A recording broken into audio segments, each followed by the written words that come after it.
Mapagpalang umaga po sa atin. So ngayon po ay June, no? Tayo po ay nasa kalahati na ng ating 2024. And congratulations sa lahat ng mga nagsipagtapos na mula elementary hanggang college. Congratulations sa mga may award. Ayan. Bawi na lang yung wala sa susunod. Ayan, so ngayon po ang ating tema ay tema ngayong buwan ay mahalin ng Diyos ng buong lakas. Love the Lord your God with all your strength. At sa linggong ito, ngayong Sunday, ang tema po natin ay ang nagmamahal sa Diyos ay nagbibigay parangal sa Diyos. So, nagbibigay parangal sa Diyos. Kaya ang ating teksto ay mula sa liham ni Apostol Pablo sa mga taga-Korinto. Ang liham na ito ay napakahabang liham. Ito po ay maaaring ipinadala ng Apostol Pablo in a basis ng chap-chap basis. Hindi isang liham kaagad, kundi kapag nakita niya na mayroong kailangang i-deal sa church na to, siya ay sumusulat right away to address the need of the church. And particular, ang nakikita natin dito sa passage na ating binasa ay ano nga ba yung dapat gawin ng isang Kristiyano o ayon sa kanya, ano yung napapaloob sa lahat ng iyong gagawin. No, ang aking title ngayon ay sa lahat ng iyong gagawin, dapat isipin natin kung ito ba ay kalugod-lugod sa Diyos. No? Sa English, ganito po yung readings. I have the right to do anything, you say, but not everything is beneficial. I have the right to do anything, but not everything is constructive. No one should seek their own good, but the good of others. Sa verse 31 to 34, yung binasa rin sa Tagalog. So, whether you eat or drink or whatever you do, do it all for the glory of God. Do not cause anyone to stumble, whether Jews, Greeks, or the church of God. Even as I try to please everyone in every way, for I am not seeking my own good, but the good of many, so that they may be saved. Tapos yung unang verse po sa chapter 11 ng Corinthians, sabi niya, be imitators of me as I imitate Christ. Tapang ni Pablo magsalita ng ganun, Be imitators of me as I imitate Christ. Ngayon, merong pong sinabi sa Apostle Pablo sa verse 12, it is a warning sa mga believer doon po sa talata na atin pong Sabi po sa verse 12, let anyone who thinks that he stand take heed lest he fall, sa ibang translation. Sa Tagalog, kaya't mag-ingat ang sino mang nag-aakalang siya'y nakatayo at baka siya ay mabuwal. Ano kaya ang ibig sabihin ng Apostle Pablo in particular verse? Bakit niya binigyan ng ganitong pagbababala ang mga Kristiyano noon? So makikita po natin, dito po sa konteksto po nito, inilatag ni Apostle Pablo ang mga gawain ng mananampalataya sa Korinto. Pero may tanong po ako today, sa palagay ninyo, kailan natin masasabi na ang ating mga kilos at mga gawain ay nagbibigay ng parangal sa Diyos? So pag-isipan natin ang tanong na to, Sa palagay ninyo, kailan natin masasabi ng ating mga kilos at mga gawain ay nagbibigay parangal sa Diyos? So ito po ay makikita natin sa mga talata sa Biblia na iniliham din ni Apostol Pablo mula sa Korinto at iniliham din po niya sa mga taga-Kolosas. So, kung ating ipapalagay ngayon at susuriin ang ating sarili, yung ating bang mga kilos at gawain ay nagbibigay parangal sa Diyos. If not, kung hindi natin matanto, and then, ito yung mensahe para sa atin ngayong umaga. So, tayo po ay manalangin. Panginoong Diyos, Amang makapangyarihan sa lahat, sa ngalan ng Panginoong Hesukristo, kami po ay lumalapit na may pagpapakumbaba Si Apostol Pablo po ay may lakas ng loob na sabihin sa mga mananampalataya na kanyang sinusulatan, nagayahin niyo ako sa aking pamumuhay, gaya ng paggaya ko kay Kristo. Panginoon, ano po yung mga sikreto o nilahad ni Apostol Pablo na bahagi ng pamumuhay na dapat naming sinasagawa sa araw-araw naming pamumuhay? Na mula sa mga liham na ito ay turuan niyo po kami at paglabas namin dito ay siyang magiging bahagi ng aming mga daily activities in life. Sa tulong ng Espiritu Santo, bigyan kami ng karunungan sapagkat ang Espiritu nagtuturo ng lahat ng katotohanan. Sa likuran ng biyaya lamang po ninyo, Panginoong Hesus, itago niyo po ako habang nagpapahayag ng iyong mga salita sa pamagitan ng liham ni Apostol Pablo. Gabayan niyo po ang iyong likod. Patnubayan niyo rin po ang bawat isa at bigyan ng karunungan na maunawaan ang mga salitang aming tatalakayin o pagbabahaginan sa umaga ito. Sa pangalan ng Panginoon Hesus. Amen. So, inisa-isa po ng Apostol Pablo ang mga ginagawa ng mga Israelita. No? Actually, it's not the Israelites, maybe the church itself. So, parang sa loob ng iglesia, ito'y dapat hindi talaga kakikitaan, Sabi niya, inilatag niyang example ang Israelites para sa paglalarawan po sa iglesia. Sabi ni Apostol Pablo, basahin ko po yung verse 1, sabi niya, "For I do not want you to be unaware." No? Gusto ko sana, mga kapatid, maging malinaw ang inyong isipan. That our fathers were all under the cloud and all passed through the sea and all were baptized into Moses in the cloud and in the sea. And all ate the same spiritual food and all drank the same spiritual drink. For they drank from spiritual rock that followed them and the rock was Christ. Interpretation ni Apostle Paul ito kasi during the time of Moses, di naman po na-mention pa ang Panginoong Hesukristo. It was an interpretation that because he is addressing the church, sabi niya, "Nevertheless, with most of them, God was not pleased, for they were overthrown in the wilderness." Ayan. So, binibigyan niya ng warning ang mga mananampalataya. Now, these things took place at example for us. Para daw maging warning, ito yung sabi niya, "Do not be idolaters. Some of them was as it was written." So, ang unang ginagawa ng mga Israelitang hindi dapat daw tularan na gawain, pagsamba sa Diyos-Diyosan. Pangalawa ay pakikiapid sa verse 8. No? Sabi diyan, "We must not indulge in sexual immorality as some of them did. 23,000 fell in single day." Grabe, no? And then, sabi sa verse 9, labis na pagsasaya, no? We must not sa verse 9, we must not put Christ to the test. So, sinusubok ng mga tao ang Diyos. Ano ba sinusubok sa Diyos? Patience. At yung labis na pagsasaya din ay ginawa ng mga Israelita at ang huli ay yung pagrereklamo. Ito po yung mga activity o gawain ayon kay Pablo na wag nating tutularan. So kung ito po ang mga dapat iwasan, ano ang dapat gawin? Kasi kung may mga bagay na dapat tanggalin, dapat meron ding mga bagay na dapat ilagay, no? In place o ilagay doon.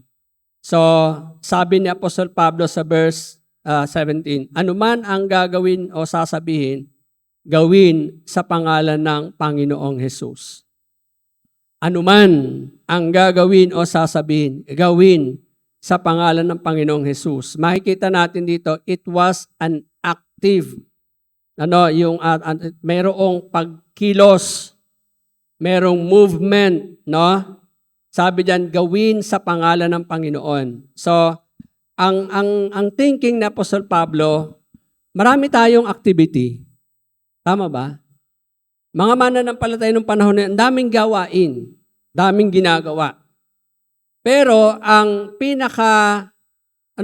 pinakasukatan, ginagawa ba ito sa pangalan ng Panginoong Hesukristo? Baka sobra tayong napakadaming ginagawa pero ang layunin pala ay para sa sarili nating karangalan. So hindi yan ginagawa para sa Panginoong Hesukristo. So ano yung gagawin na sinasabi ni Apostol Pablo? At sa Colosas, ito yung sinabi niya. Ganito mo ito gawin. Ayan. Ito, sa verse 22 ng Colossians chapter 3, sabi niya, para sa mga taga-Colosas, may nakakakita man o wala, maglingkod kayo hindi upang kalugdan lamang ng mga tao, kundi dahil kayo'y tapat at may takot sa Panginoon. Ang Pariseyo, talagang binabanata ng Panginoon yan eh. Every time na siya ipupunta sa sinagoga, bibirahin niya ang mga Pariseyo. Sabi niya, tingnan niyo sila, nananalangin sila sa mga panulukan, sa mga pintuan, at pinahahaba ang kanilang mga kasuotan. At pag nanalangin sila, nakataas ang kamay. No? Talagang nilalaksan pa nila. At pag nagkakaloob sila, winawagayway pa ang kanilang kaloob. Tinanggap na nila ang kanilang parangal at ang parangal na ito ay galing sa tao. At ang parangal ng tao, panandalian lang po. Kasi pag namatay ka na, di ka na rin nila maalala. Yun yung pinakamabuting tao at pinakamaganda ang nagawa. Sino ang naaalala nating may ginawang pinakamaganda sa Pilipinas, maliban kay Rizal? Hindi tayo Kung hindi pa sinulat sa kasaysayan natin, wala tayong alam sa kanila. So kasi, ang parangal ng tao, napakasaglit lang. Pero ang parangal ng Diyos, eternal. Kasi hanggang sa langit, bibigyan ka ng karangalan. Di ba? So, ganito mo ito gawin. Kadalasan kasi tayo ay gumagawa kapag may nakakakita. Sino rito ang may ganitong trabaho? Ako minsan ganitong trabaho ko. Umaamin ako. Pag wala nakakakita, ay siya. Di ba? Kasi ang gusto natin gawin ay bigyan tayo ng karangalan ng iba. Tanda natin, ulitin ko, ang karangalang ibinibigay ng tao, panandalian lang. Pero ang karangalang manggagaling sa Diyos, walang katapusan. Hanggang sa langit. Kaya sabi ni Apostol Pablo, kung may nakakakita man o wala, maglingkod kayo hindi upang kalugdan lamang ng mga tao, kundi dahil sa kayo'y tapat at may takot sa Panginoon. That is the essence of serving. That is the essence of doing for God. No? We are not doing it for the purposes of bigyan tayo ng parangal ng tao. Kundi ginagawa natin ito for the Lord. Mas madaling kumilos, mas madaling gumawa kapag may nakakakita. Pero pag wala nang nakakakita, akala lang natin walang nakakakita. Sa totoo lang, kitang-kita tayo. Nino? Ng Diyos. At ang Diyos, ang totoong nakakabasa ng motibo ng ating ginagawa. Hindi ang tao. Ang tao, ang nakikita natin, panlabas na ginagawa o gawain. Pero ang dahilan kung bakit ginagawa, ang Diyos ang nakakakita. Ang Diyos ang nakakaalam. Kaya sabi ni Apostol Pablo, ganito mo ito gagawin. Yung mga bagay na ginagawa natin sa loob man yan ng iglesia, sa paaralan man yan, sa bahay man yan, o sa ang lugar tayo na meron tayong gagawin, gawin natin sapagkat tayo'y tapat at may takot sa Diyos. Sabi pa niya sa verse 23, ano man ang iyong ginagawa, gawin ninyo ng buong puso na parang sa Panginoon kayo naglilingkod at hindi sa mga tao. Di ba? Alam niyo po, wala naman talaga makaka-measure ng dahilan ng ating paggawa, kundi ang Diyos lang din. Kasi pwedeng pinagsisikapan natin ng isang bagay, ginagawa ng buong diligence, pero at the back of your mind, para ako ay makakuha ng parangal. Para ako ay mapalakpakan ng mga tao. Para ako ay makilala at kilalanin at i-recognize. Wala naman pong masama na mag-achieve po tayo. Talagang gusto natin lahat yan. Wala ring masamang magsikap tayo sapagkat dapat lang at pinag-uutos siya ng Panginoon. Pero laging nagkakaroon ng distinction sa dahilan bakit mo ginagawa ang isang bagay. Hindi doon sa ginagawa o gawain mismo, kundi doon sa motive o reason or purpose ng iyong paggawa at ang nakakakita lang noon ang Panginoon. No? So kung ang Panginoon na nakakakita sa atin na wala tayong maitatago, yun ang gawin natin.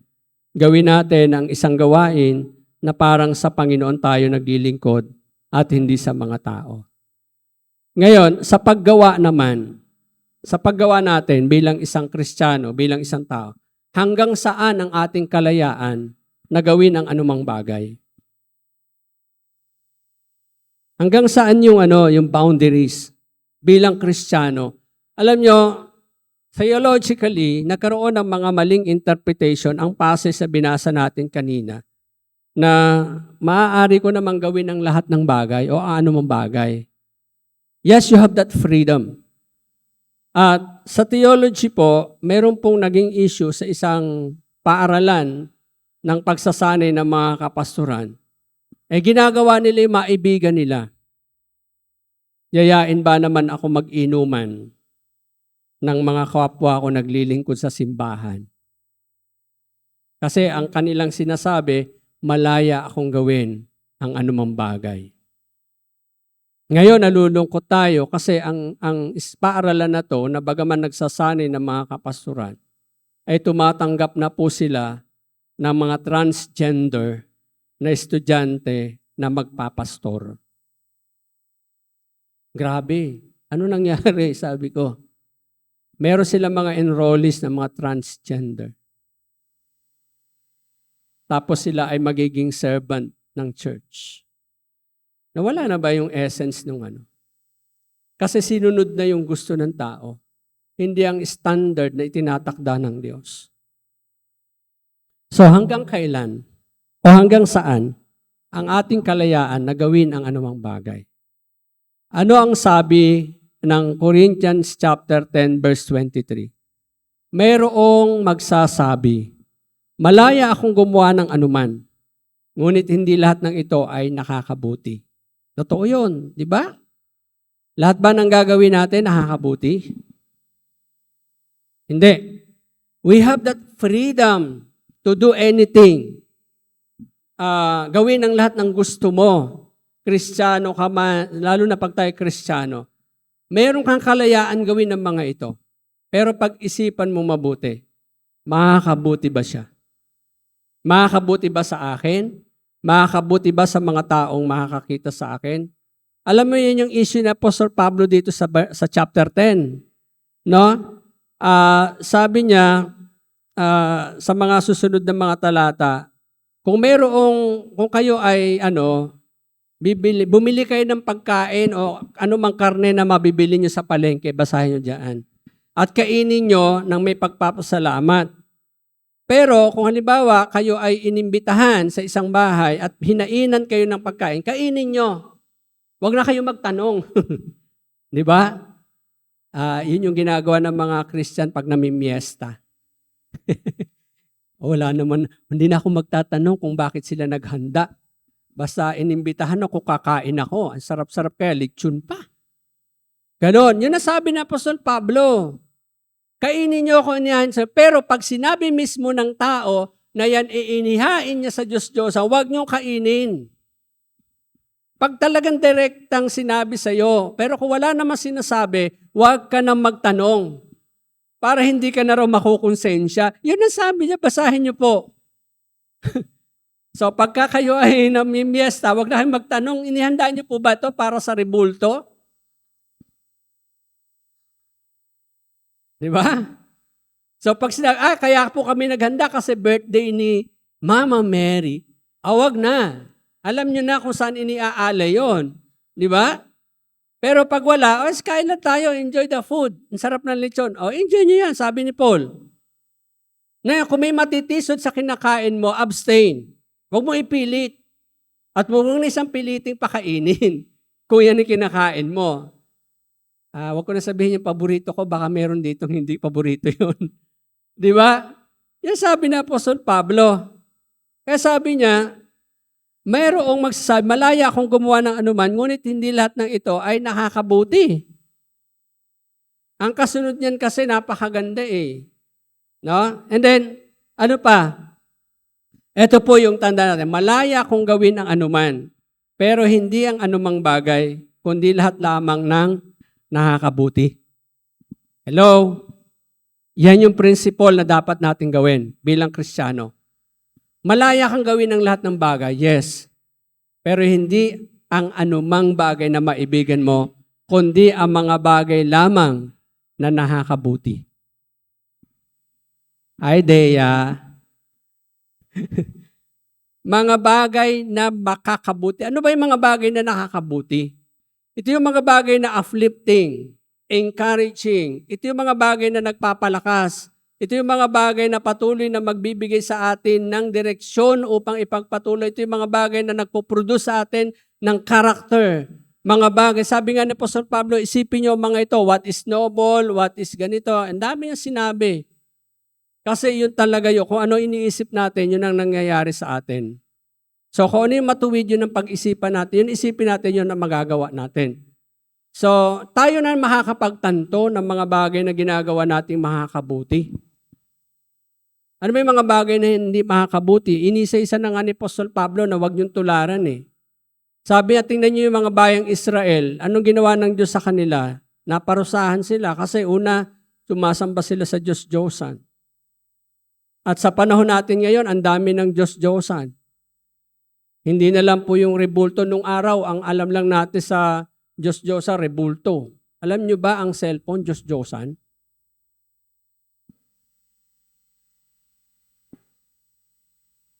Hello? Pagising sa umaga. Hi, Facebook. Hi, Messenger. Good morning, Messenger. Di ba? Good morning, YouTube. Good morning, TikTok. Good morning, ganyan. Di ba? Tapos kalimutan na. Sunday pa lang ngayon. Kati TikTok, kati YouTube na late. Di ba? Inuuna, mga bagay-bagay na to. Hindi lang yon, napakaraming bagay na naipapalit natin sa Diyos. Kapag yan ang ginagawa natin, hindi nalulugod ang Panginoon. At hindi yan makakabuti sa atin. Yes, malaya tayong gawin ng anumang bagay, pero sikapin natin lahat ng gagawin natin yung nakakabuti lamang sa atin. Sa ating kapwa, sa ating pamilya, sa ating pagiging isang Kristiyano, sa ating pagiging isang mag-aaral, sa ating pagiging isang magtatrabaho, sa ating lahat ng ginagalawa natin dapat tinisip natin na nakakabuti. Malaya kung gumawa ng anuman, ngunit hindi rin lahat ng ito'y nakakatulong. So, malaya kang gawin ng anuman, hindi ang anumang bagay, lahat lamang na nakakatulong.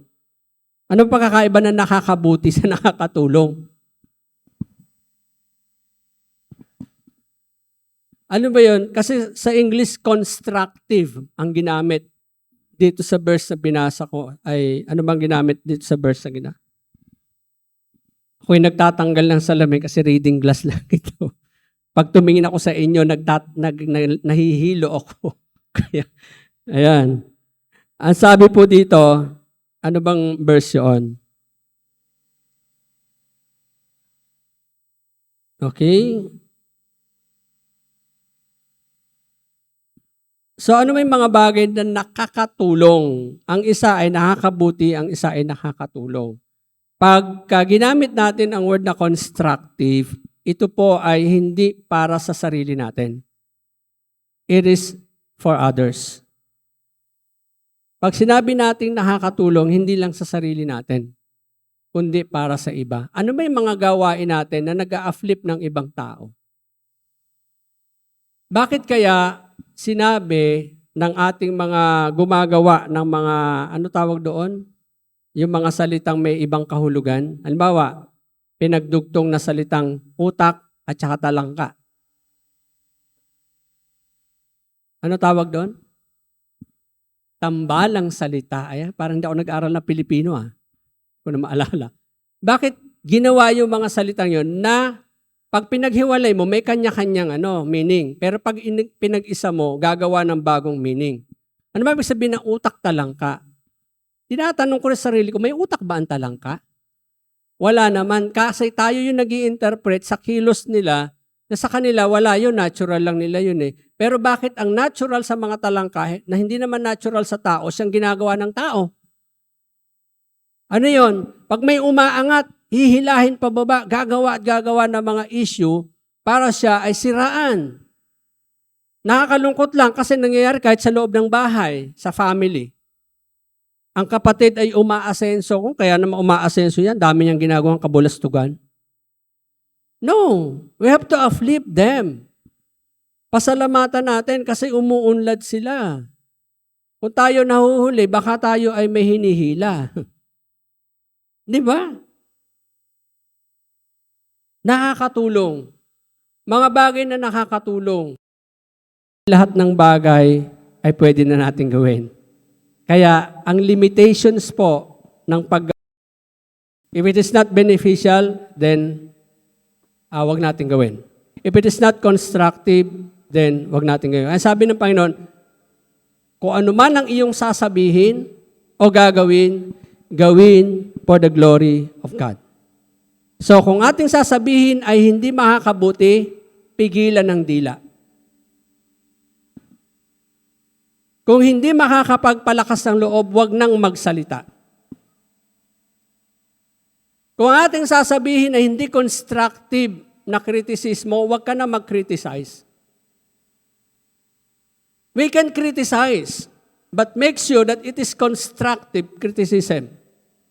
No judgmental, hindi pag-judge sa tao. Kasi madalas yun ang nasasabi natin, ginajudge natin ng tao eh.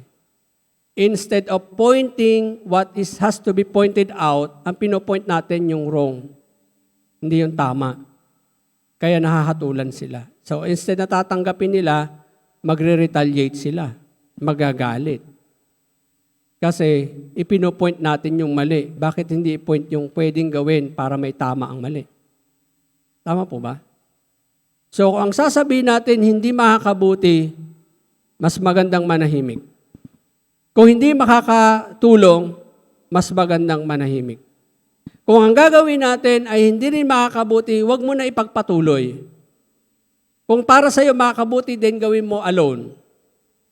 Pero kung may matitisod at may masasaktan sa iyong gagawin, ay huwag natin gawin. Kahit malaya kang gawin yan. No?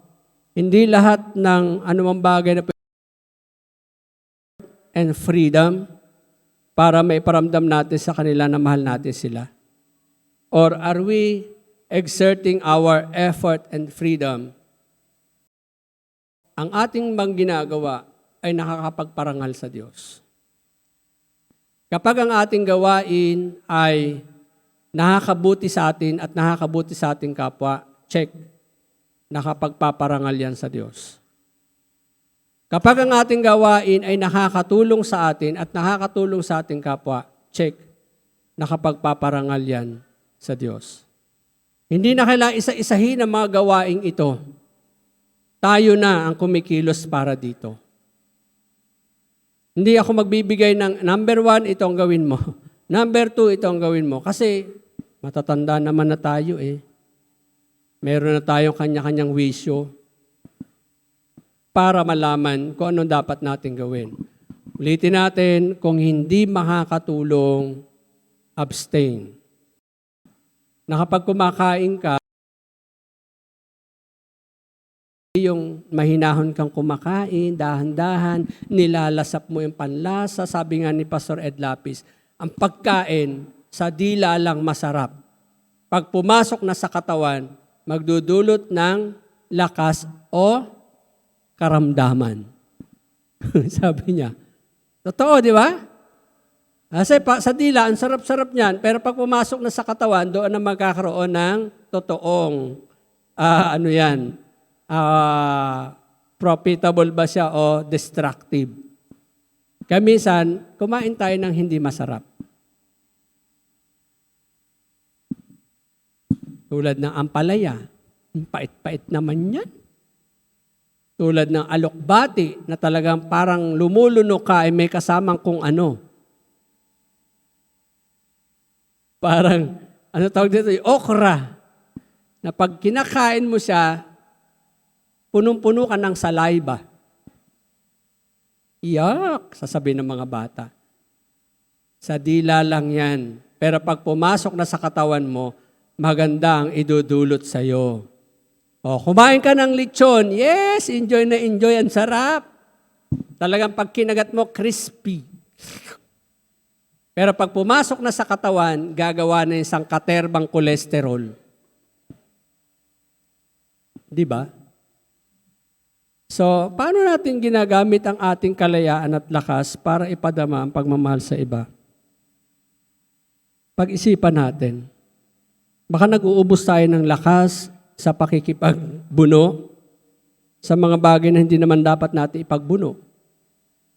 Tanda natin, laging ang sukatan is nakakabuti, nakakatulong.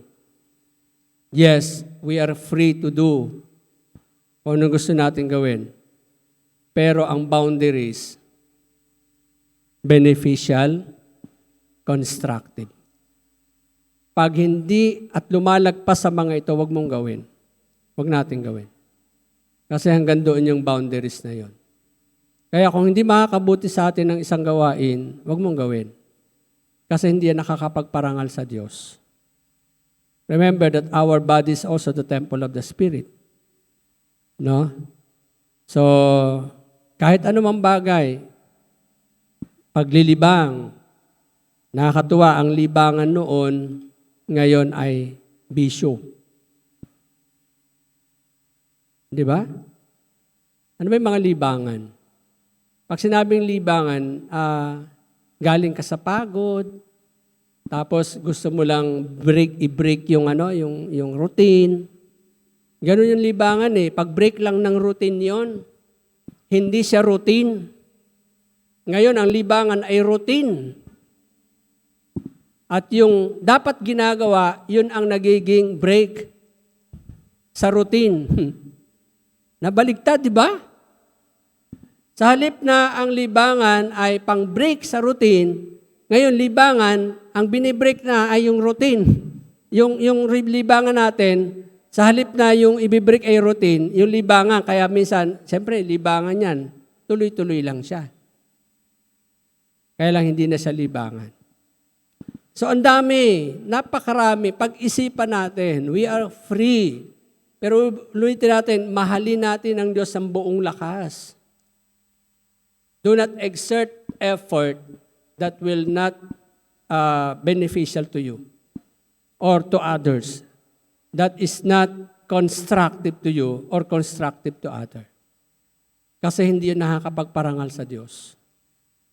Yun ang in-address ni Apostle Pablo that he is also addressing with us today. So, paano natin ginagamit ang ating kalayaan at lakas para ipadama pagmamahal sa ating Diyos at sa ating kapwa? We're willing to serve. No? Tanda natin, kapag ang isang tao ay napapabuti dahil sa ginagawa natin, that is honoring with God. Kapag ang isang tao ay natutulungan natin at nagagawa, umuunlad siya sa ginagawa natin, that is honoring God. Pero kung kabaligtaran noon, hindi nakakapagparangal sa Diyos. Now, sabi rito ni Apostle Pablo sa verse 31, kaya nga, kung kayo'y kumakain o umiinom, o ano man ang ginagawa, gawin ninyo ang lahat sa ikararangal ng Diyos. So, alam nyo na kung ano ikararangal ng Diyos today. Mga gawain na magdudulot ng kabutihan at mga gawaing nakakatulong. Kung hindi nakakabuti, hindi yan nakakarangal sa Panginoon. Kung hindi nakakatulong, hindi yan nakakarangal sa Panginoon. Dalawa lang ang iuuwi natin pagdating sa bahay. Maghuhugas ako ng plato. Ayan, andyan, no? Paano ba gagawin ang paghuhugas ng plato na nakakabuti?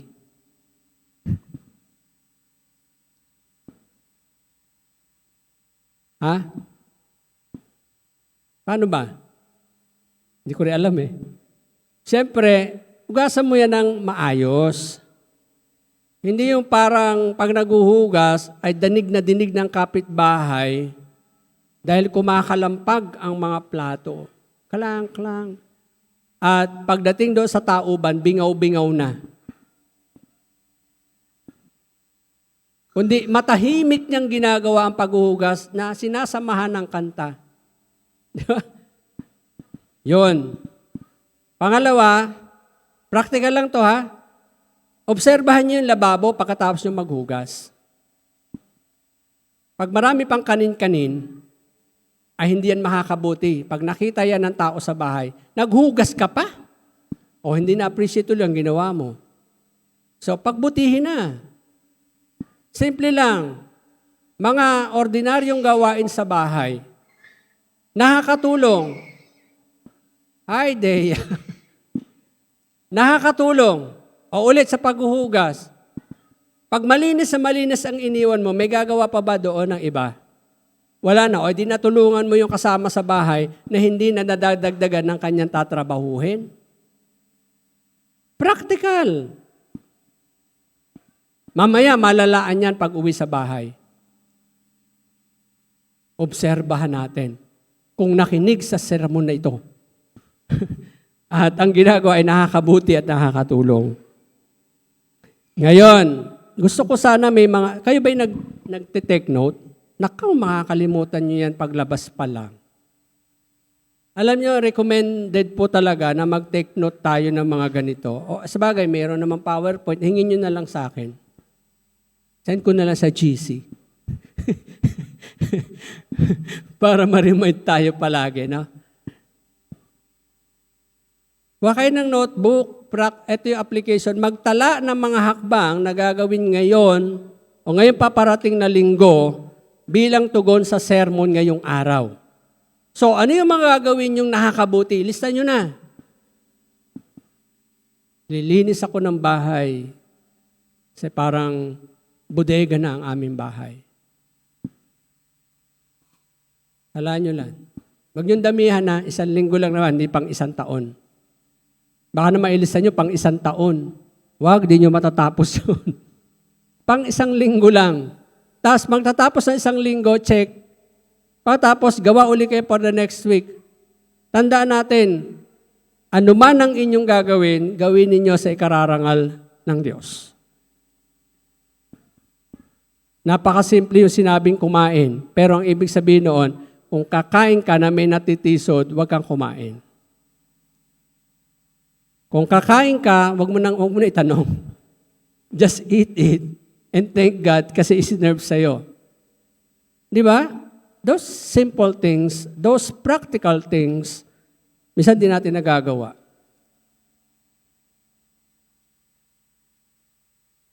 Kasi ang hinahangad natin, parangal ng iba.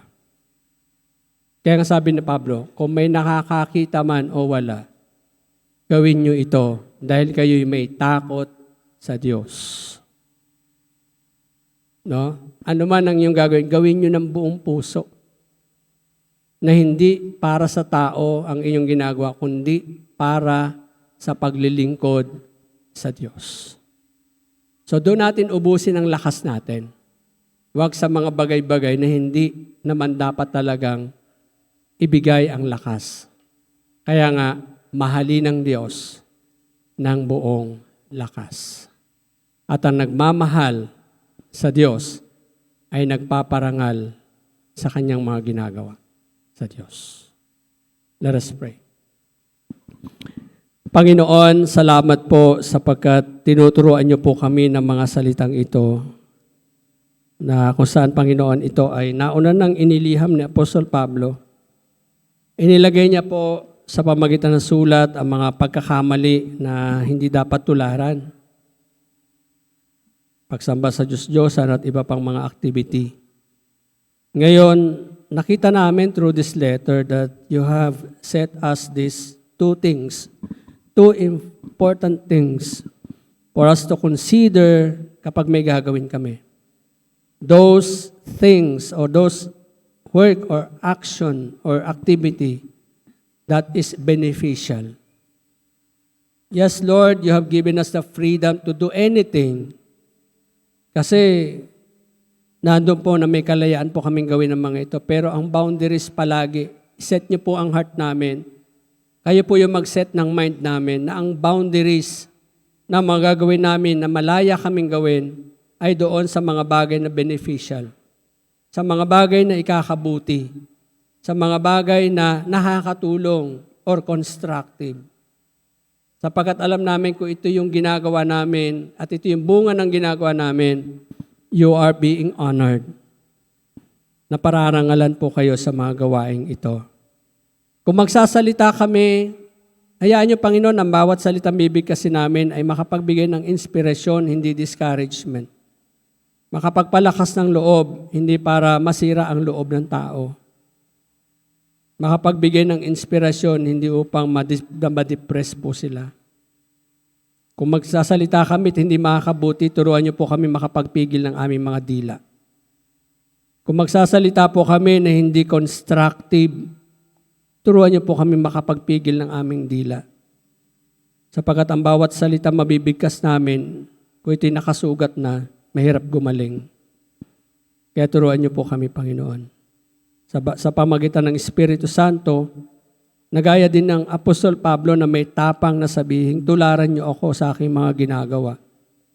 Gaya ng pagtulad ko kay Kristo. Panginoon, ito po yung maging lingwahe namin o praise namin today. That magkaroon kami ng tapang na sabing, tularan niyo ako.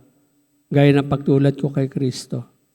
Sapagkat ang gagawin at dapat gawin ay mga bagay lang na makakabuti. Bagay na makakatulong. Salamat po, Diyos. Purihin po kayo sa pangalan ng Jesus.